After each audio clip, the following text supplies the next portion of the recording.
गणेशाय नमः।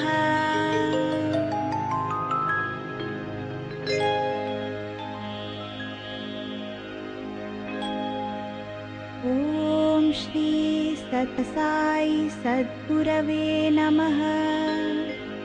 ॐ श्री भगवान् सत्यसाई बाबाय नमः। अकाररूपाय नमः। अकल्मषाय नमः। अखण्डपरिपूर्णसच्चिदानन्दाय नमः।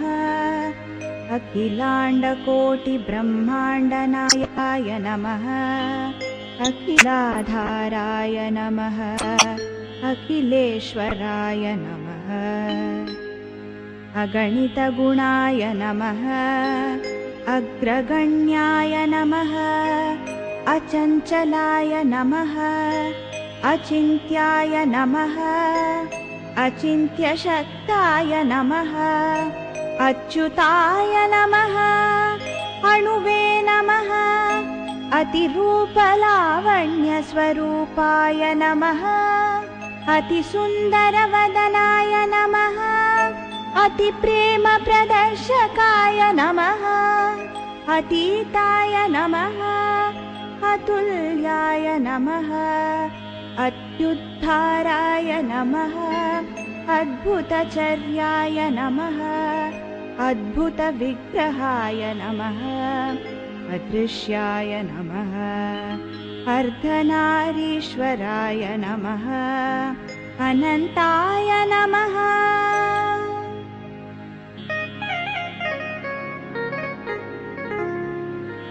ॐ श्री साई अनघाय नमः। अनन्तकल्याणगुणाय नमः। अनन्तनुतकीर्तनाय नमः। अनन्तसौख्यदाय नमः। अन्नवस्त्रदाय नमः। अनाथनाथाय नमः। अनाथवत्सलाय नमः। अनाथरक्षकाय नमः। अनादिनिधानाय नमः। अनामयाय नमः। अनिवृत्तात्मने नमः। अनुग्रहकर्त्रे नमः। अनेकमूर्तये नमः। अन्तर्यामिने नमः।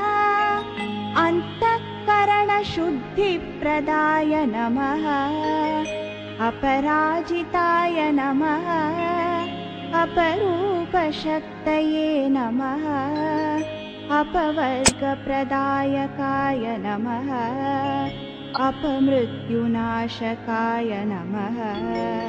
अपान्तरात्मने नमः। अपारशक्तये नमः। अपूर्वशक्तये नमः। अप्रमेयाय नमः। अभयप्रदाय नमः। अभयहस्ताय नमः।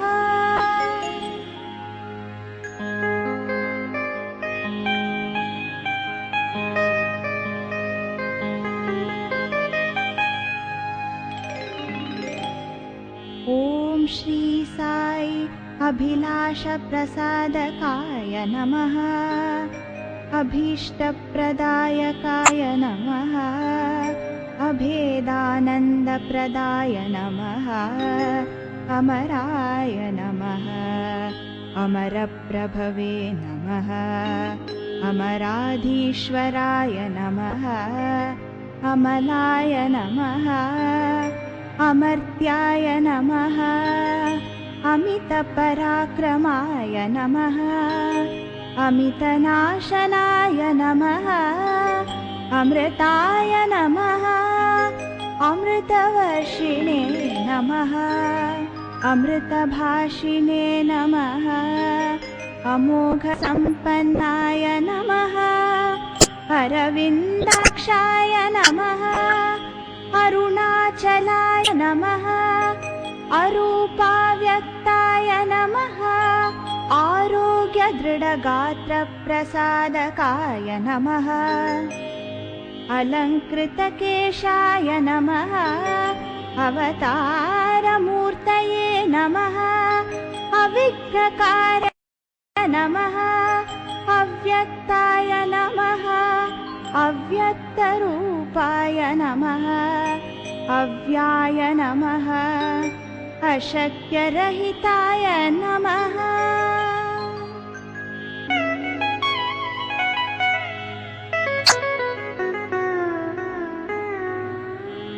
ॐ श्री साई अशेषजनवन्द्याय नमः अक्षयाय नमः अष्टसिद्धिप्रदाय नमः अक्षोभ्याय नमः असहाय सहायाय नमः अज्ञाननाशनाय नमः अहङ्कारनाशनाय नमः अम्बुजलोचनाय नमः आगमसंस्तुताय नमः आतङ्कनिग्रहाय नमः आदिशेषशयनाय नमः आर्तत्राणपरायणाय नमः आर्तसंरक्षणदीक्षिताय नमः आर्तिहराय नमः आत्मानन्दाय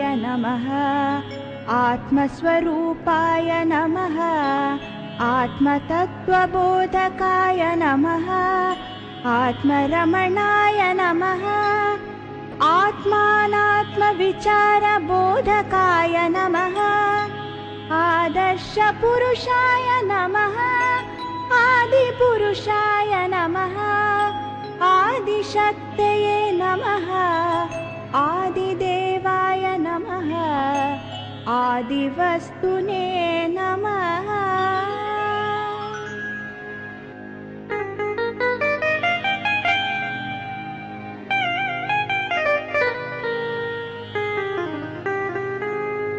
ॐ श्री साई आदिकूर्माय नमः आदिवराहाय नमः आद्याय नमः आद्यन्तरहिताय नमः आधारशक्तये नमः आधारनिलयाय नमः आदिव्याधिहराय नमः आढ्याय नमः आनन्दाय नमः आनन्ददाय नमः आनन्दभरिताय नमः आनन्दप्रसादकाय नमः आनन्दरूपाय नमः आपद्बान्धवाय नमः आपन्निवारकाय नमः आपस्तम्भसूत्राय नमः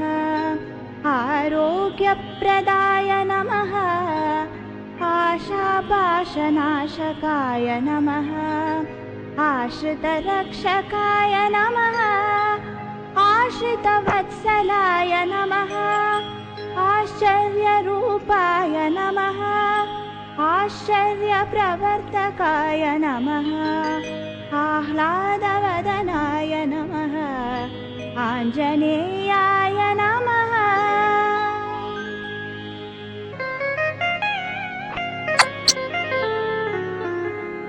ॐ श्री साई विकाररूपाय नमः इतिहासस्तुतिश्रुताय नमः इन्द्रादिप्रियाय नमः इन्द्रभोगफलप्रदाय नमः इच्छाशक्तिज्ञानशक्तिस्वरूपाय नमः इष्टाय नमः इष्टमूर्तिफलप्राप्तये नमः इष्टेष्टवरदाय नमः इष्टकाम्यफलप्रदायकाय नमः इतिभीतिहराय नमः ईश्वराय नमः ईशानाय नमः ईश्वराम्बासुताय नमः ईश्वरैक्याय नमः ईप्सितार्थप्रदायकाय नमः ऐषणात्रयवर्जिताय नमः उत्तमाय नमः उत्तमगुणसम्पन्नाय नमः उत्कृष्टाय नमः उत्साहाय नमः उदाराय नमः उदारकीर्तये नमः बुद्धिप्रसादिने नमः उपदेष्ट्रे नमः उपद्रवहरणाय नमः उपाधिनिवर्तकाय नमः उन्नताय नमः उन्मेषाय नमः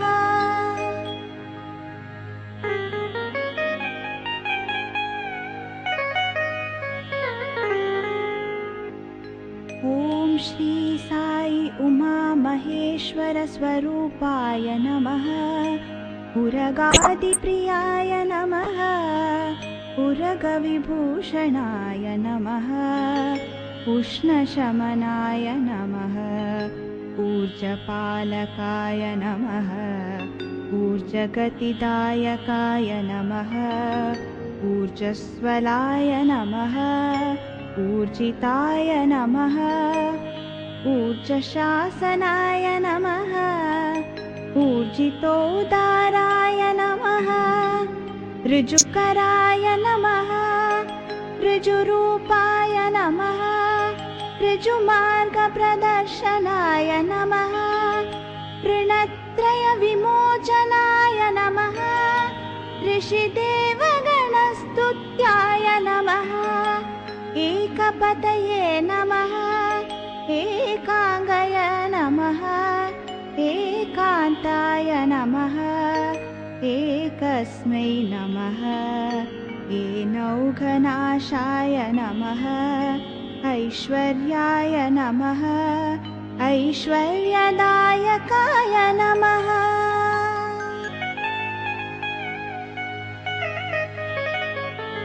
ॐ श्री साई ओंकाररूपाय नमः ओंकारगात्राय नमः ओंकारप्रियाय नमः ओंकारपरमार्थाय नमः ओंकाराय नमः औदुम्बराय नमः औदार्याय नमः औदार्यशीलाय नमः औषधकराय नमः कर्पूरकान्तिधवलितशोभाय नमः कमनीयाय नमः कर्मध्वंसिने नमः कर्मदाय नमः कर्मयोगिविशारदाय नमः करुणाकराय नमः करुणासागराय नमः करुणानिधये नमः करुणारससम्पूर्णाय नमः करुणापूर्णहृदयाय नमः कलानिधये नमः कलाधाराय नमः कलियुगवरदाय नमः कलिकल्मषनाशिने नमः कलितापहृदे नमः कलुषविदूराय नमः कल्याणगुणाय नमः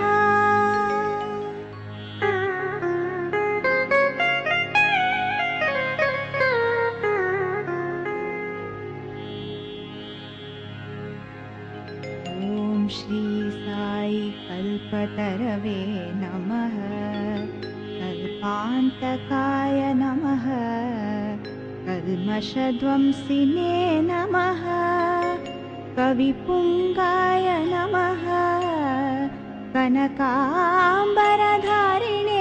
नमः कलङ्करहिताय नमः कामरूपाय नमः कामनाशनाय नमः कामक्रोधध्वंसिने नमः कामितफलप्रदायकाय नमः कारणाय नमः कार्यकारणशरीराय नमः कार्यकारणनिर्मुक्ताय नमः कारुण्यमूर्तये नमः कालाय नमः कालकालाय नमः कालकण्ठाय नमः कालातीताय नमः कालदर्पदमनाय नमः कालभैरवाय नमः काषायाम्बरधारिणे नमः कुशलाय नमः कुबेराय नमः कुमारगुरुपराय नमः कुवलेक्षणाय नमः कूटस्थाय नमः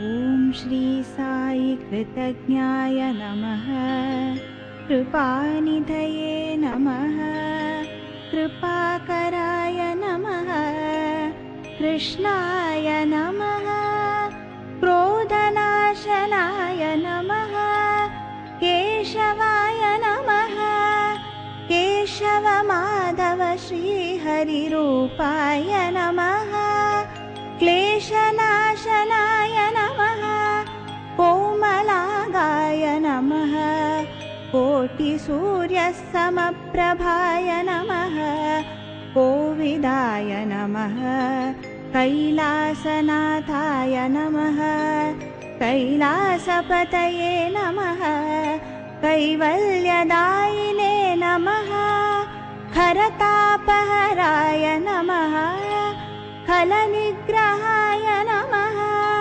केचरस्तुताय नमः केचरजनप्रियाय नमः ख्याताय नमः ख्यातिप्रदायकाय नमः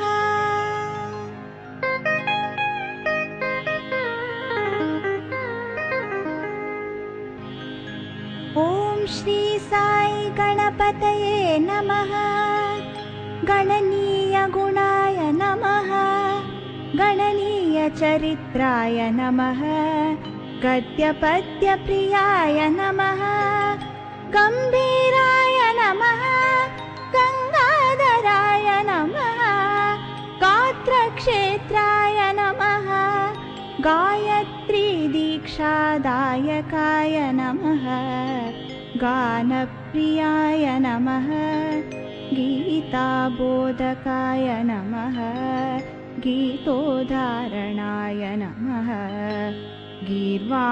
गीर्वाणसंसेव्याय नमः गुणकराय नमः गुणात्मने नमः गुणातीताय नमः गुणनिधये नमः गुणवर्धनाय नमः गुणश्रेष्ठाय नमः गुणज्ञाय नमः गुणार्णवाय नमः गुरुपराय नमः गुरुश्रेष्ठाय नमः गुह्याय नमः गुहाय नमः गोविन्दाय नमः गोपालाय नमः गोदावरी तीरवासिने नमः गणगम्भीरघोषणाय नमः गृणनिधये नमः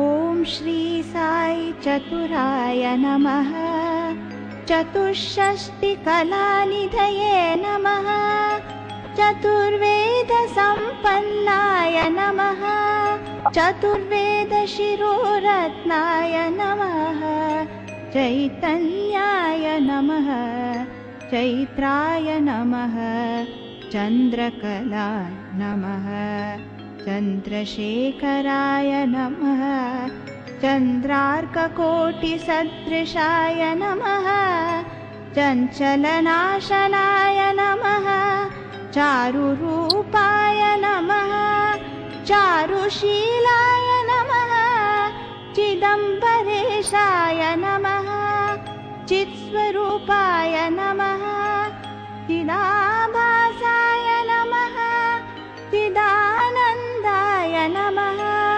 चित्तवृत्तिशुद्धिकराय नमः चित्रावती तटपुट्टपर्तिविहारिणे नमः चिद्रूपाय नमः चिन्मयाय नमः चरितामृतसागराय नमः छन्नत्रैगुण्यरूपाय नमः छेदिताखिलपातकाय नमः जगद्गुरवे नमः जगत्पूज्याय नमः जगत्श्रेष्ठाय नमः।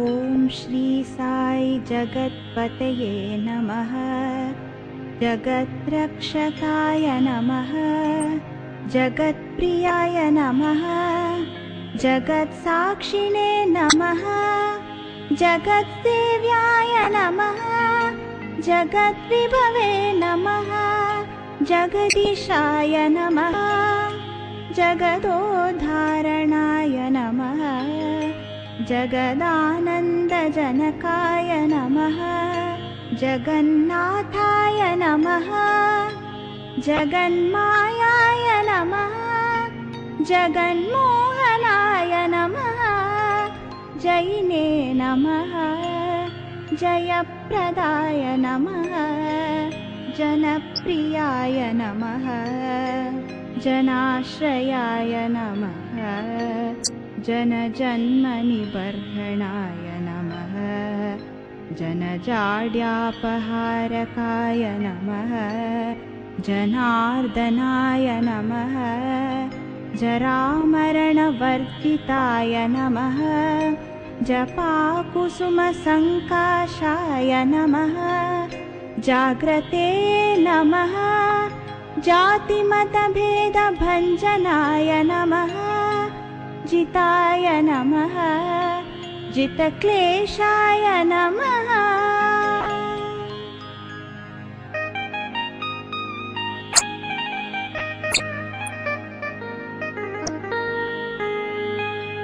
ॐ श्री साई जितेन्द्रियाय नमः जीवाधाराय नमः ज्योतिर्मयाय नमः ज्योतिप्रकाशाय नमः ज्योतिस्वरूपाय नमः जोडियादिपल्लिसोमप्पाय नमः तर्कशास्त्रपण्डिताय नमः तत्पराय नमः तत्पुरुषाय नमः तपोमयाय नमः तपोरूपाय नमः तपोनिधये नमः तपोवनप्रदात्रे नमः तापत्रयनिर्मुक्ताय नमः तापसहृदवासिने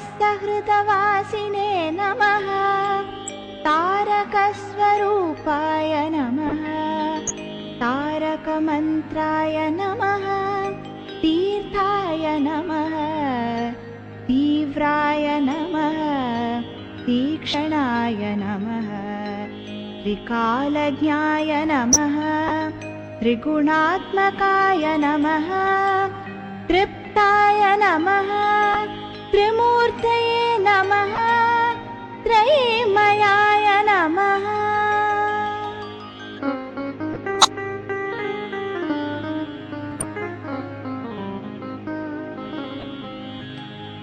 ॐ श्री साई त्रिलोकात्मने नमः त्रिलोकनिरुद्धगतये नमः त्रैलोक्यनाथाय नमः तेजोमयाय नमः तेजस्वरूपाय नमः तेजोमूर्तये नमः त्रिविक्रमाय नमः त्यागराजाय नमः दत्तात्रेयाय नमः दर्शनीयाय नमः दयापराय नमः दयासागराय नमः दयानिधये नमः दर्पणशोभिताय नमः धात्रे नमः दक्षिण्यमूर्तये नमः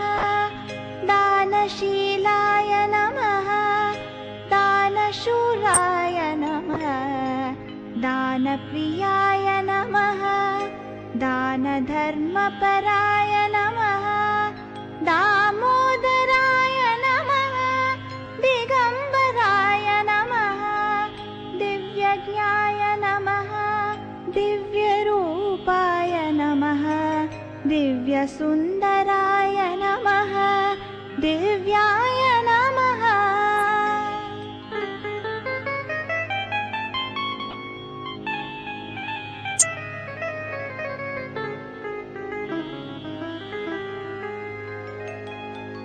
ॐ श्री साई दिवस्पतये नमः दीनदयालवे नमः दीनबन्धवे नमः दीनजनपोषणाय नमः दीनसन्तापनाशनाय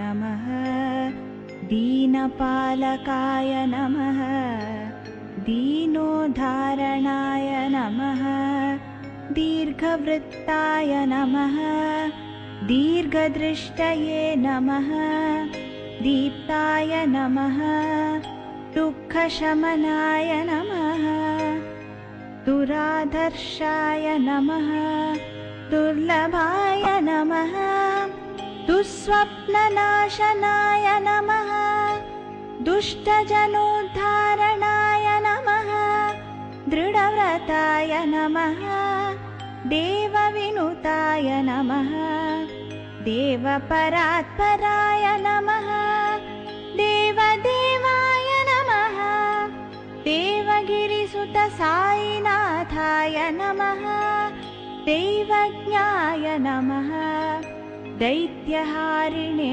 नमः द्वारकामायिवासिने नमः दोषनिवारणाय नमः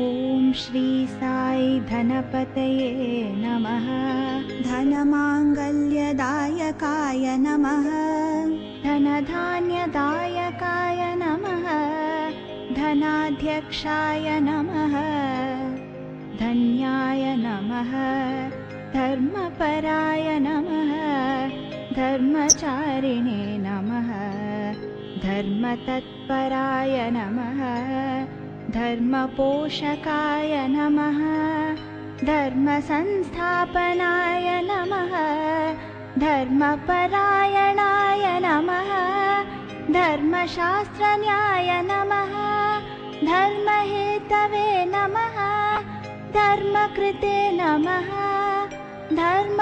धर्मप्रतिष्ठापकाय नमः धर्मिष्ठाय नमः धर्मेश्वराय नमः धराधराय नमः धुरन्धराय नमः नटनमनोहराय नमः नटेशाय नमः नमः शिवाय नमः नयभयलीलाय नमः नरकविनाशनाय नमः नरनारायणाय नमः नरसिंहाय नमः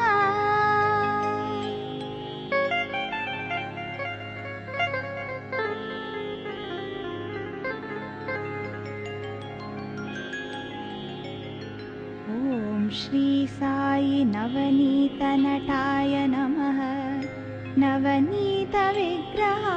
नमः नादबिन्दुवे नमः नादस्वरूपाय नमः नादानन्दाय नमः नादपरात्पराय नमः नागशायिने नमः नानारूपाय नमः नानाभाषाय नानाशास्त्रविदग्धाय नमः नानाशास्त्रपण्डिताय नमः नानाशास्त्रविदग्धाय नमः नानाक्षेत्रवासिने नमः नामरक्षापरायणाय नमः नारदीयभक्तिबोधकाय नमः नागमस्तुताय नमः निर्गुणाय नमः निर्जलाय नमः नित्यरञ्जनाय नमः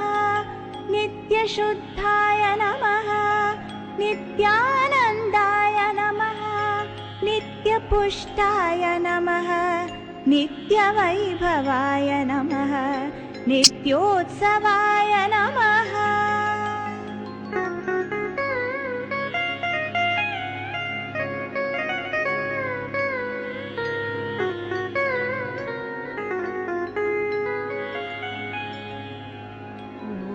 श्री साई निभाननाय नमः निरवध्याय नमः निरञ्जनाय नमः निरहङ्काराय नमः निराकाराय नमः निरातङ्काय नमः निरामयाय नमः निराश्रयाय नमः निरालम्बाय नमः निरुपद्रवाय नमः निर्मलाय नमः निश्चलात्मकाय नमः निश्चलतत्त्वाय नमः निर्विकाराय नमः निर्विकल्पाय नमः निष्कलङ्काय नमः निष्प्रपञ्चाय नमः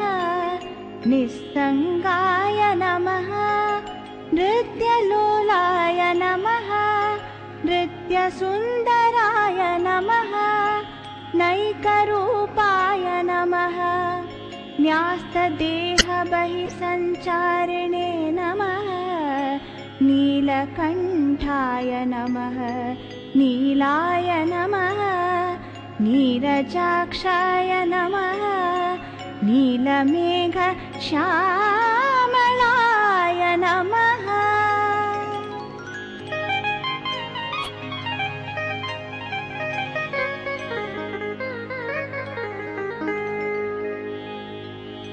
ॐ श्री साई नेत्रानन्दभरिताय नमः पर्तिविहाराय नमः पर्तिग्रामोद्भवाय नमः पर्तिपुरीशाय नमः पर्तिक्षेत्रनिवासिने नमः पतितपावनाय नमः पद्मपुरीशाय नमः पद्मदलनेत्राय नमः पद्मनाभाय नमः पण्डिताय नमः पङ्कजनयनाय नमः पशुपतये नमः परब्रह्मणे नमः परमात्मने नमः परमेश्वराय नमः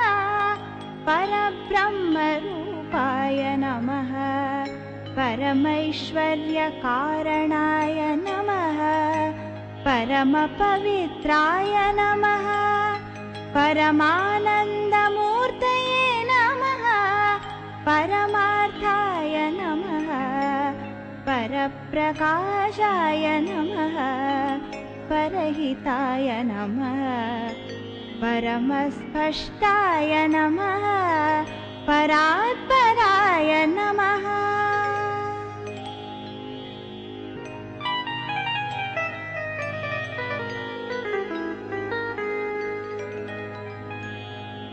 ॐ श्री साई पराशक्ति परिग्रहाय नमः परञ्ज्योतिषे नमः परिपालकाय नमः परोक्षप्रियाय नमः परोपकारतत्पराय नमः पवित्राय नमः पञ्चाक्षराय नमः पापविदूराय नमः पापहारिणे नमः पावनाय नमः पाण्डुरङ्गाय नमः पिङ्गलाय नमः पीडापरिहारिणे नमः पुरातनाय नमः पुराणपुरुषाय नमः पुरुषोत्तमाय नमः पुरोगमाय नमः पुट्टपर्तिशापविमोचकाय नमः पुट्टपर्तिफलपुष्टिप्रसादाय नमः पुण्याय नमः पुण्यकृते नमः पुण्यपुरुषाय नमः पुण्यफलप्रदाय नमः पुण्यविवर्धनाय नमः पुण्यश्रवणकीर्तनाय नमः पुण्यपरायणाय नमः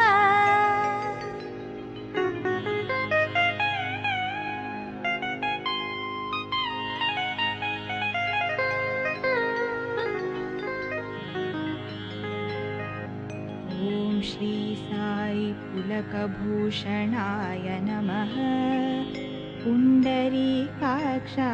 नमः पूर्णाय नमः पूर्णबोधाय नमः पूर्णानन्दाय नमः पूज्याय नमः पूर्वजाय नमः प्रकाशात्मने नमः प्रग्रहाय नमः प्रत्यक्षाय नमः प्रत्यक्षमूर्तये नमः प्रधानपुरुषाय नमः प्रणवाय नमः प्रणवनाथाय नमः प्रणवस्वरूपाय नमः प्रणवानन्दाय नमः प्रणवतार्तिहराय नमः प्रशान्ताय नमः प्रशान्तमनसाय नमः प्रशान्तरक्षकाय नमः प्रशान्तिनिलयवासिने नमः प्रशान्तिनिलयनिर्मात्रे नमः प्रसादमुखाय नमः प्रसन्नरूपाय नमः प्रसन्नार्तिहराय नमः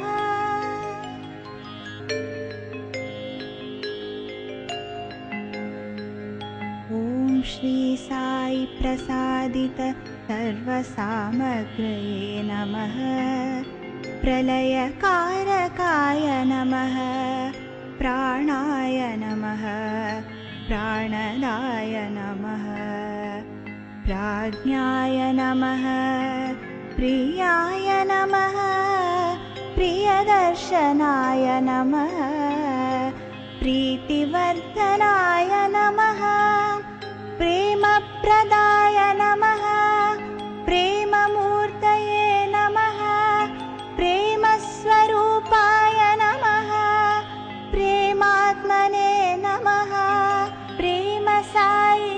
प्रेमसाईनाथावतार प्रतिज्ञाय नमः बन्धविमोचनाय नमः बलप्रमथनाय नमः बलिष्ठाय नमः बहुरूपविश्वमूर्तये नमः बिन्दुवासिने नमः बीजाय नमः ब्रह्मरूपाय नमः ब्रह्मविवर्धनाय नमः ब्रह्मचारिणे नमः ब्रह्मानन्दाय नमः ब्रह्मेश विष्णुरूपाय नमः ब्रह्मोपदेशकर्त्रे नमः बृहते नमः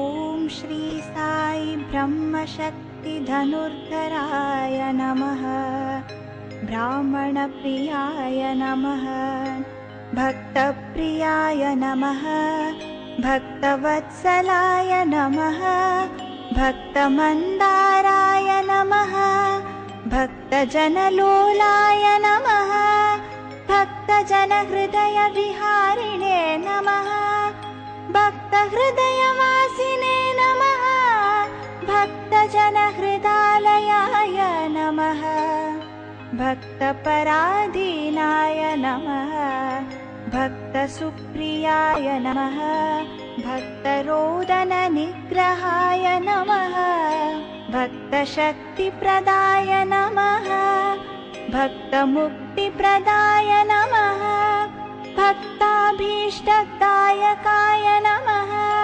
भक्ताभीष्टवरदाय नमः भक्ताभीष्टदेवतामूर्तये नमः भक्तानुग्रहमूर्तये नमः भक्तावनसमर्थाय नमः भक्तावनप्रतिज्ञाय नमः भक्ताभीष्टकाम्यफलप्रदाय नमः भक्तिज्ञानप्रदाय नमः भक्तिज्ञानप्रदीपाय नमः भक्तिविवर्धनाय नमः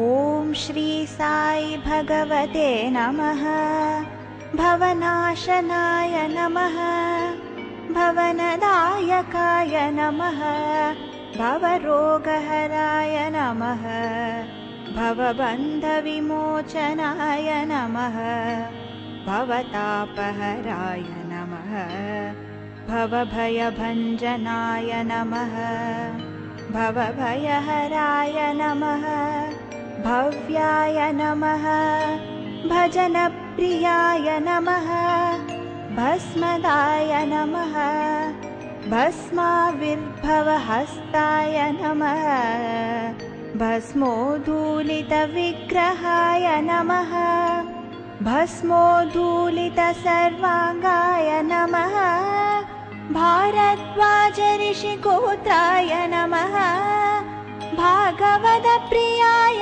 नमः भाग्यवर्धनाय नमः भावाय नमः भास्कराय नमः भिषग्वराय नमः भुवनेश्वराय नमः भक्तिमुक्तिस्वर्गापवर्गदायकाय नमः भूतवासाय नमः भूतभविष्यद्भाववर्जिताय नमः भ्राजिष्णवे नमः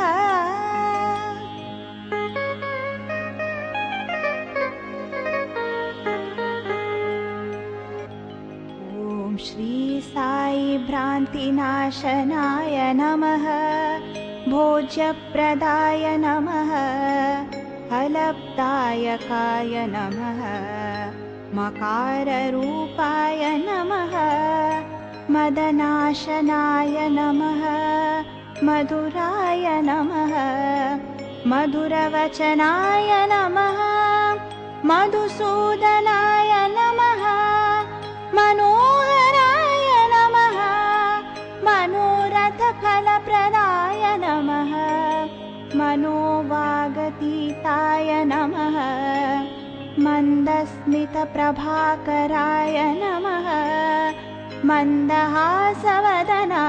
नमः मन्मथरूपाय नमः मन्त्रतन्त्रविशारदाय नमः मन्त्रतन्त्रविदग्धाय नमः मन्त्रसाराय नमः मन्त्राय नमः महते नमः महनीयगुणात्मने नमः महादेवाय नमः महाक्रमाय नमः महातेजस्विने नमः महाशक्ताय नमः महाहृदयाय नमः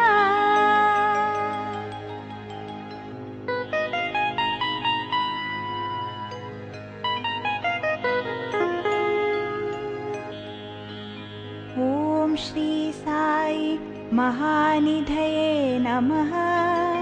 महिमात्मने नमः। महेश्वराय नमः। महोदयाय नमः। महोदाराय नमः। माता पिता गुरुरूपाय नमः। मात्सर्यनाशकाय नमः। मार्गबन्धुवे नमः। माधवतत्त्वरूपाय नमः। मानवतत्त्वरूपाय नमः। माधवाय नमः। मानसंरक्षकाय नमः। मान्याय नमः। मायातीताय नमः। मायारहिताय नमः। मायानाशनाय नमः। मायाविमोचनाय नमः। मायामानुषरूपाय नमः। मारजनकाय नमः। मुनिप्रियाय नमः। मुनिजनसेविताय नमः। मुक्तिप्रदाय नमः। मूर्तित्रयस्वरूपाय नमः। मूलाधाराय नमः। मूलप्रकृतये नमः।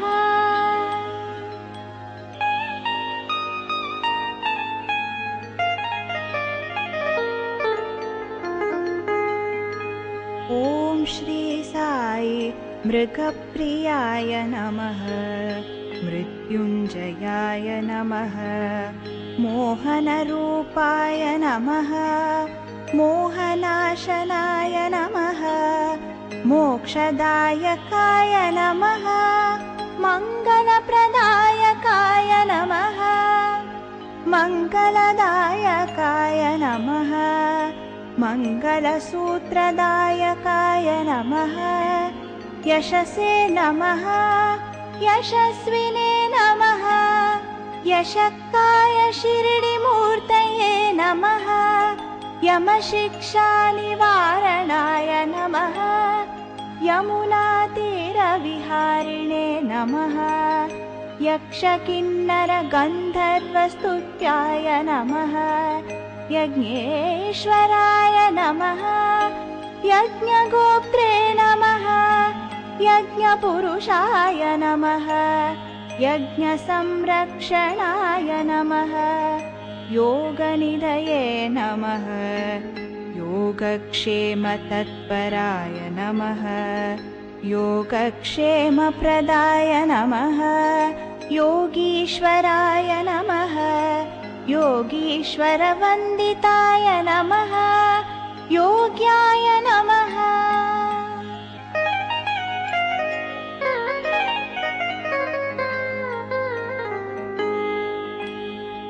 ॐ श्री साई रत्नाकरवंशोद्भवाय नमः।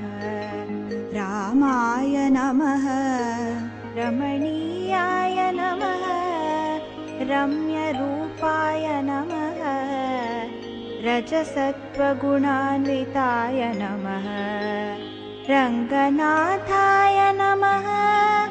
रागद्वेषविनाशकाय नमः। रमाय नमः। रामकृष्णशिवनामस्वरूपाय नमः। रजुवंशजनिताय नमः। राजीवलोचनाय नमः।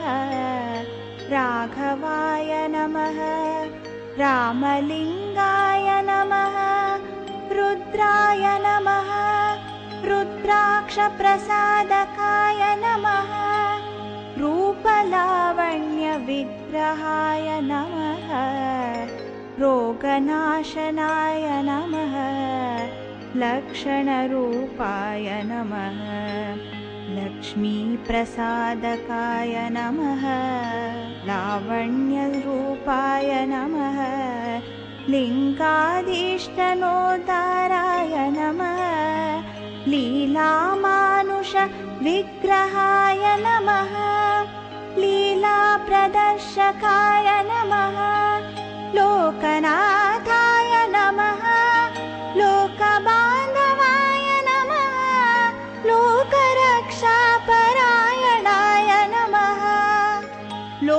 शोकविनाशकाय नमः।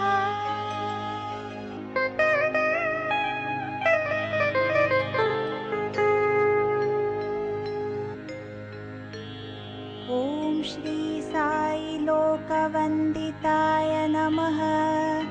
लोकपूज्याय नमः। लोकाध्यक्षाय नमः। लोभनाशनाय नमः। लोहिताक्षाय नमः। वरदाय नमः। वरप्रसादकाय नमः। वरशीलाय नमः। वरगुणाय नमः। वरिष्ठाय नमः। वरेण्याय नमः। वन्द्याय नमः। वश्याय नमः। वंशवर्धनाय नमः। वसुप्रदाय नमः। वागीश्वराय नमः। वाचस्पतये नमः। वामनाय नमः। वासुदेवाय नमः। विकल्पपरिवर्जिताय नमः।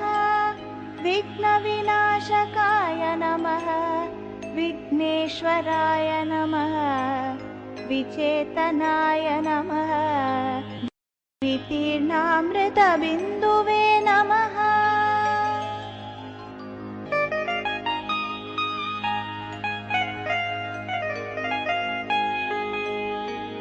ॐ श्री साई विदेह संचारिणे नमः।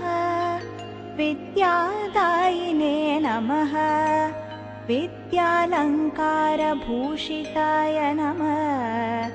विद्यारम्भमूर्तये नमः। विदुषे नमः। विद्याधाराय नमः। विनायकाय नमः। विनताय नमः। विप्राय नमः। विप्रप्रियाय नमः। विबुधप्रियाय नमः। विबुधाश्रयाय नमः। विमलाय नमः। विरूपाक्षाय नमः। विशालहृदयाय नमः। विशालाक्षाय नमः। विशिष्टाय नमः। विशुद्धात्मने नमः।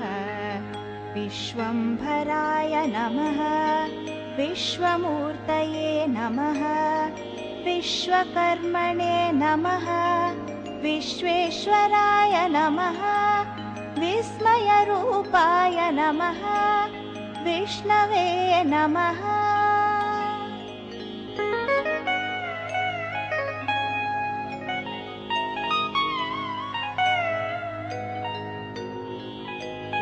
श्री साई व्याख्यातदेवाय नमः। व्यक्तदेवाय नमः। व्यापकाय नमः। वीणागानप्रियाय नमः। वृत्तिसंस्काराय नमः। वृन्दावनसञ्चारिणे नमः। वेङ्कटेशरमणाय नमः। वेदपुरुषाय नमः। वेदात्मने नमः। वेदांगाय नमः। वेदकृते नमः। वेदगर्भाय नमः। वेदवेद्याय नमः। वेदसाराय नमः। वेदवेदान्ततत्त्वदायकाय नमः। वेदविद्वत्संरक्षाय नमः। वेदशास्त्र इतिहासव्युत्पत्तये नमः। वेदाधीश्वराय नमः। वेदान्तसाराय नमः। वेदान्तविमलाय नमः। वैकुण्ठपतये नमः। शक्तिप्रदाय नमः। शक्तिधाराय नमः। शीलाकिलाय नमः। शत्रुमर्दनाय नमः। शत्रुप्रतापनिधनाय नमः।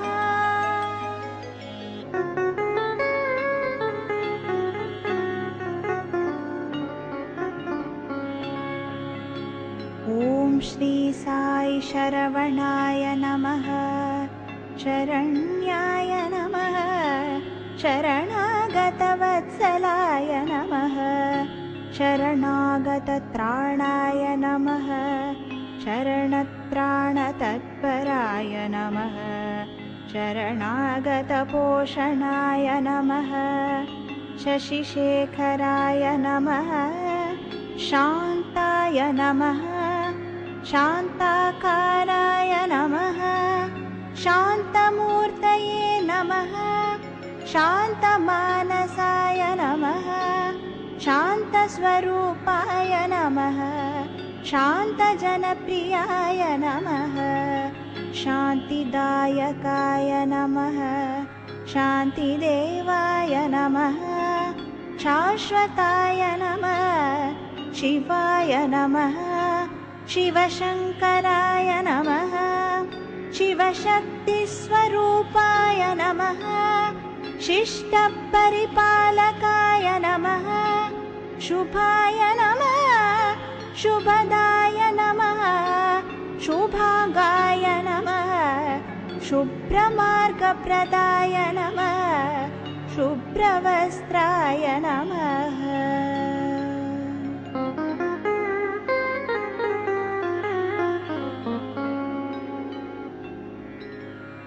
ॐ श्री साई शुद्धाय नमः शुद्धस्फटिकरूपाय नमः शुद्धसत्त्वस्थिताय नमः शुद्धज्ञानमार्गदर्शकाय नमः शून्यमण्डलमध्यस्थिताय नमः शून्यमण्डलवासिने नमः श्रीधराय नमः श्रुतिसागराय नमः श्रुतिस्मृतिसम्पन्नाय नमः श्रेष्ठाय नमः श्रेयोवहाय नमः शेषशायिने नमः शोकनाशाय नमः शोभनाय नमः श्यामसुन्दराय नमः षण्मुखाय नमः शिरडी साई मूर्तये नमः शिरडी साई अभेदशक्त्यावताराय नमः शिरडीपुरीनाथाय नमः क्षमाधाराय नमः क्षयापकाराय नमः क्षयवृद्धिविनिर्मुक्ताय नमः क्षात्रनाशकाय नमः क्षामनिवारिणे नमः क्षामवर्जिताय नमः।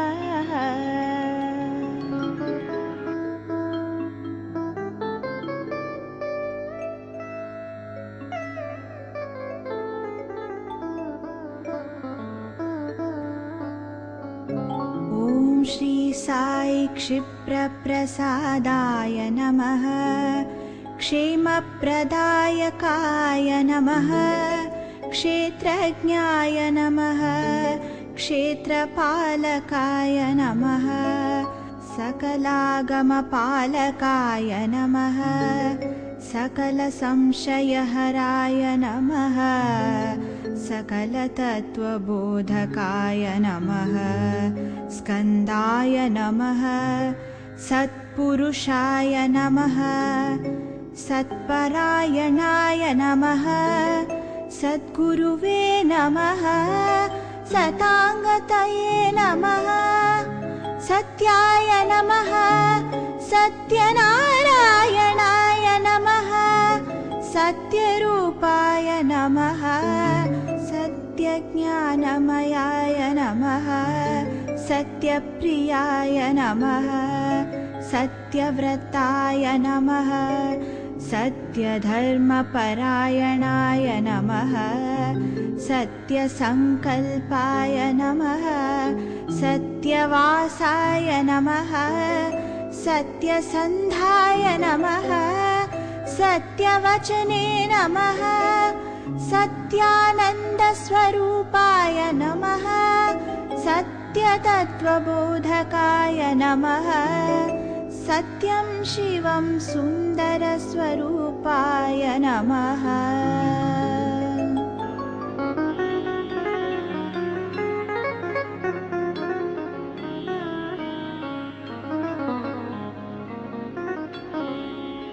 ॐ श्री साई सत्यस्वभावाय नमः सत्यरूपाय नमः सत्त्वचिन्तकाय नमः सदाशिवाय नमः सदा भक्तचिन्तनाय नमः सदानन्दाय नमः सनकादिमुनिस्तुताय नमः सनातनाय नमः सनातनधर्मबोधकाय नमः सनातनसारथये नमः सन्निवासाय नमः सन्देहनिवारिणे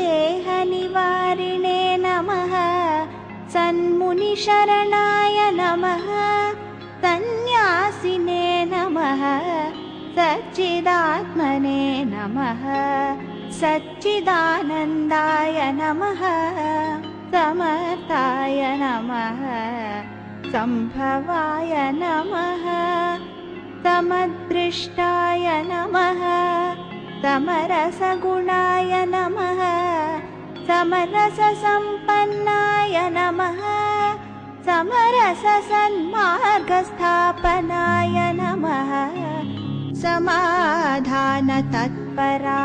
नमः समस्तदोषपरिग्रहणाय नमः।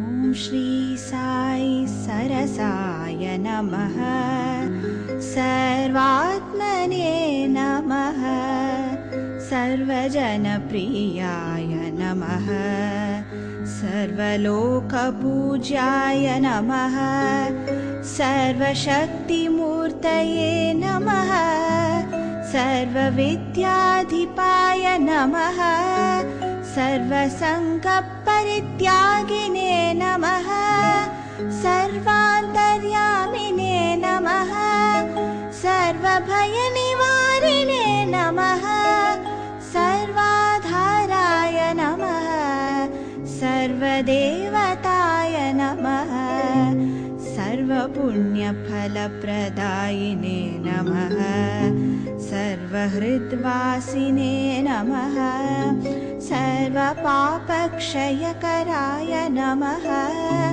सर्वविघ्नविनाशनाय नमः सर्वरोगनिवारिणे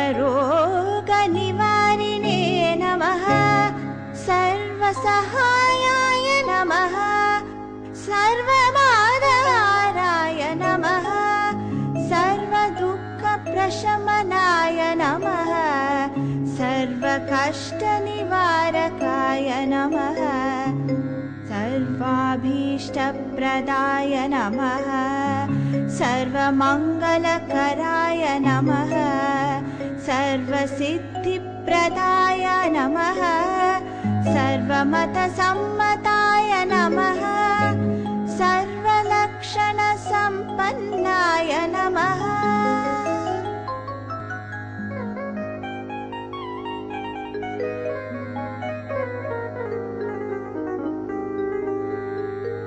ॐ श्री साई सर्वविख्याताय नमः सर्वदेवतामूर्तये नमः सर्वज्ञाय नमः सर्वेश्वराय नमः सहजात्मने नमः संकटहराय नमः संवर्धकाय नमः संकीर्तनप्रियाय नमः संतृप्ताय नमः संपूर्णाय नमः संसारदुःखक्षयकराय नमः संगीतसंतृप्ताय नमः सत्संगपूजिताय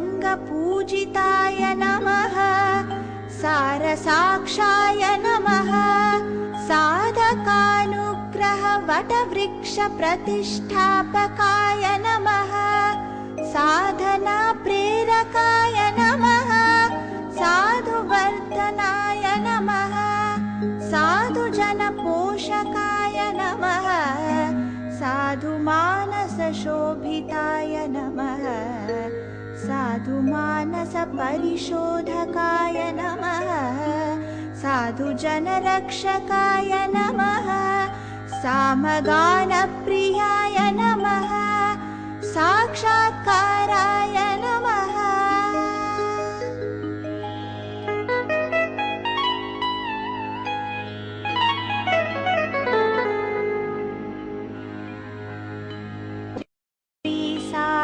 सिद्धिरूपाय नमः सिद्धसंकल्पाय नमः सिद्धसंगसमन्विताय नमः सिद्धेश्वराय नमः सिद्धार्थाय नमः सिद्धिप्रदाय नमः सुकुमाराय नमः सुखदाय नमः सुभगाय नमः सुमुखाय नमः सुदर्शनाय नमः सुमनोहराय नमः सुरवराय नमः सुरोत्तमाय नमः सुन्दरवदनाय नमः सुन्दररूपाय नमः सुलभप्रसन्नाय नमः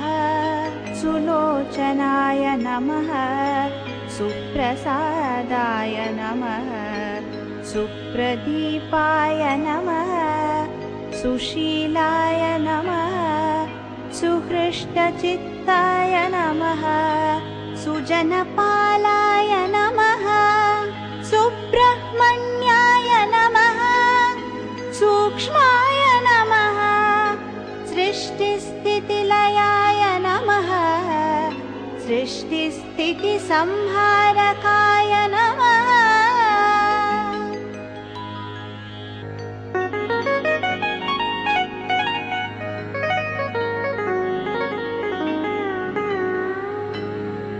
ॐ श्री साई स्वप्रकाशाय नमः स्वयंभुवे नमः स्वेच्छोत्पादित अमृतकलशाय नमः सोमास्कन्दाय नमः स्तव्याय नमः स्थिराय नमः स्थूलसूक्ष्मप्रदर्शकाय नमः स्तोत्राय नमः हरप्रियाय नमः हरिस्वरूपाय नमः हरिहराय नमः हरिकेशाय नमः हंसाय नमः हितकराय नमः हिरण्मयाय नमः हिरण्यगर्भाय नमः हृदयविहारिणे नमः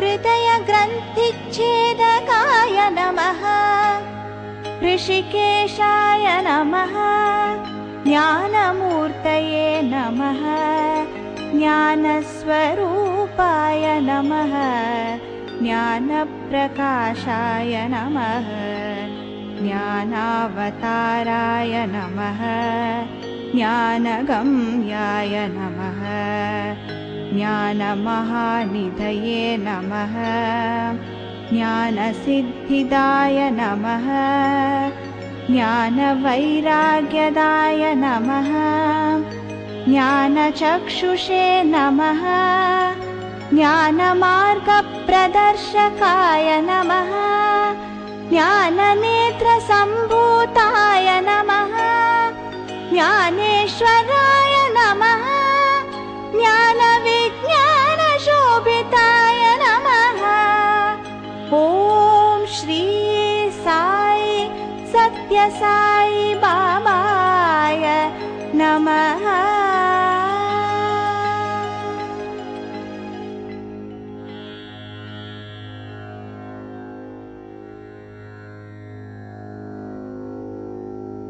श्री साई राम। श्री साई नाम सहस्रमेव मधुरं स्तोत्रं महत्साधनम्। श्रद्धा भक्तियुता विशुद्ध मनसा ध्यायन्ति ये नित्यशः ते अहंकार विवर्जिताः प्रमुदिता इष्टं लभन्ते फलम्। इष्टं लभन्ते फलम्। भक्तानां हृदि यान्ति नाम्नि रचिताः सर्वे सहस्रं गुणाः। Sai Sahasranama, a nectarine stotra, is a great spiritual practice. All the 1,000 virtues that the names extol get imbibed in the heart of a devotee who is bereft of ego and is blissful. He who meditates on it regularly with devotion, faith, and a pure mind is the one who achieves this coveted fruit. Om Shri Sai Ram.